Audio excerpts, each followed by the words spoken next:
வழக்கு பதிவு செய்யப்பட்டிருக்கிறது. விவரங்களை வழங்குவதற்காக செய்தியாளர் குருசாமி இணைகிறார். குருசாமி, என்ன பிரிவுகளின் கீழ் வழக்கு பதிவு செய்யப்பட்டிருக்கிறது? விவரங்களை பதிவு செய்யலாம். கோவை மாவட்டம் கிணத்துக்கடவு அருகே இருக்கக்கூடிய செங்குட்டை பாளையத்தில் இருக்கும் சுவாமி சித்பவானந்தா மெட்ரிகுலேஷன் பள்ளியில் 8ஆம் வகுப்பு படிக்கும் பட்டியலின மாணவி பூப்பெய்திருந்த காரணத்திற்காக வகுப்பறையின் வாசலில் அமர வைத்து தேர்வு எழுத வைக்கப்பட்டார். இது தொடர்பான விவகாரம் இன்று காலை முதல் சர்ச்சைக்கு உள்ளாகி இருந்த நிலையில் இது தொடர்பாக இன்றைய தினம் மாலை மாணவியின் தந்தை சுரேந்திரநாத் நெகமம் காவல் நிலையத்தில் புகார் ஒன்றை அளித்திருந்தார். அந்த புகாரில்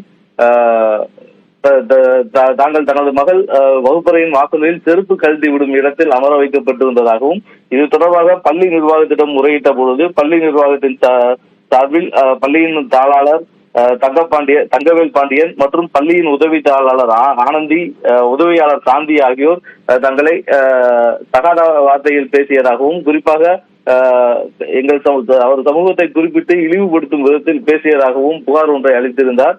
இந்த புகாரின் பேரில் தற்பொழுது நெகமம் காவல்துறையினர் தாழ்த்தப்பட்டோர் மீதான வன்கொடுமை சட்டத்தின் கீழ் 2 பிரிவுகளில் இந்த 3 பேர் மீது காவல்துறையினர் வழக்கு பதிவு செய்திருக்கின்றனர்.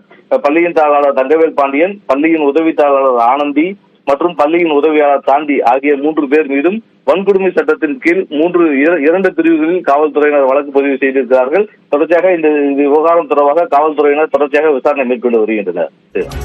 தகவல்களை வழங்கியதற்கு நன்றி குருசாமி.